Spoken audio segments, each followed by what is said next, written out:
যখন বুঝতে শুরু করলাম, তখন থেকে আমিও এটা সেটা যখন যেটা পাইছি সেটাই করছি। পেটে ভাতে খাইয়া কাজ করছি মানুষের বাড়িতে আমিও। কিন্তু যখন একসময় বড় হয়ে গেলাম, তখন মানুষে নানান ধরনের কথাবার্তা বলে, নানান কথার ইঙ্গিত দেয় যে এই সেই।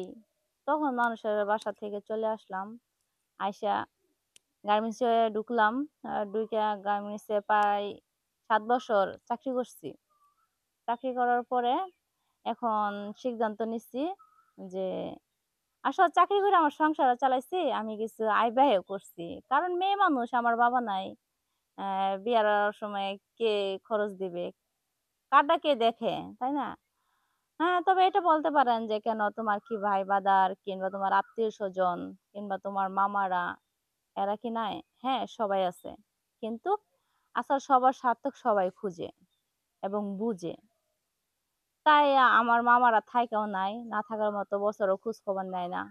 আমার মারে পরিচয় দেয় না, আমাগোরও পরিচয় দেয় না। কারণ আমরা গরিব, আমরা অসহায়। কথায় আছে না যে, "তেল দেয়া মাথাতেই মানুষে তেল দেয়।" আর যার মাথায় তেল নাই, তারে কখনো তেল দিতে যায় না। কারণ জানে ওরে যদি জিজ্ঞাসা করে যে, "কি তুই মাথায় তেল দিবি?" সে বলব যে, "হ্যাঁ, একটু দিলে তো ভালোই হয়।" এটার জন্য মানে জিজ্ঞাসা কইরাও দেখে না। ঠিক আছে? যার কারণে আমি এখন বিয়ে করতে চাইতেছি। আমার একজন ভালো মনের মানুষ লাগবে। আচ্ছা, নাম যেন কি বললেন? আমার নাম? আচ্ছা, আপু হ্যাঁ। আপনার পরিবারে কে, কে আছে?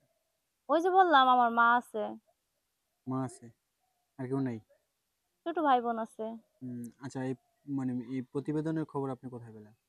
প্রতিবেদনের খবর বান্ধবীর কাছে শুনলাম যে প্রতিবেদনে নাকি ভালো ভালো ছেলেরা বা আহ, তাদের মনে অনেক মায়া দয়া হয় এরকম লোক নাকি প্রতিবেদনে পাওয়া যায়, ছেলেদেরকে পাওয়া যায়, তাই আর কি। তাই? হুম। তো এখন কিরকম ছেলে যাচ্ছেন? একজন ভালো মনের মানুষ চাচ্ছি।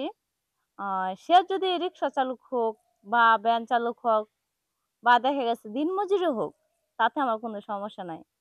কারণ ছেলে মানুষ বলে কথা যে একটা না একটু একটা করে খাওয়াইতে পারবো। তবে এরকম ভালো চাই যাতে সে কোনো নেশাগ্রস্তর মাধ্যমে না থাকে। সে যেন সংসার বুঝে, সে যেন আমাকে বুঝে। এরকম একটা ছেলে চাইতেছি। হুম, বয়স? বয়স এই তো আমার যেরকম ওরকমই তো লাগবে। কালো না কারণ মোটা? কালো সুন্দর এটা কোনো ফ্যাক্টর না। যাতে ভালো হয়। একটু বয়সটা একটু কম হয়। মানে আমার চাইতে ২-১ বছর বড় হোক তাতে সমস্যা নেই। যাতে এখান দিয়ে হাঁইটা গেলেও যে বলে যে, "না ঠিক আছে।" আপনার বয়স কত? আমার বয়স ২৬। ২৬ বছর। হুম। আপনার কি বিয়ে হয়েছিল আগে? না, আমার কখনো বিয়ে হয় নাই। বিয়ে বিয়েই করি নাই। যে আমি বললাম না যে আমার ফ্যামিলি দেখতে হইছে, আমার মাকে, আমার ছোট, ছোট ভাই-বোন ওদেরকে দেখতে হইছে। গার্মেন্টস করেন আজকে কত বছর যাবত? সার্ভিস করছি প্রায় ৭ বছর যাবৎ। ৭ বছর যাবত। হুম।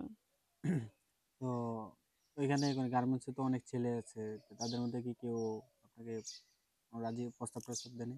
হ্যাঁ, অনেকেই দিছে কিন্তু আমি এদিক দিয়া নিজেরে সরায় রাখছি। কারণ একজনের সাথে যদি জড়িত হই, তাহলে আমার ফ্যামিলিকে, আমার ছোট ভাই-বোনদের কথা মনে থাকবে না। ওদেরকে কে দেখবে? এসব কথা চিন্তা ভাবনা করে কারণ দেখা যাচ্ছে আজকে সম্পর্ক করবে, কালকে বলবে যে আমার বিয়ে করো। তখন আমি কি করব?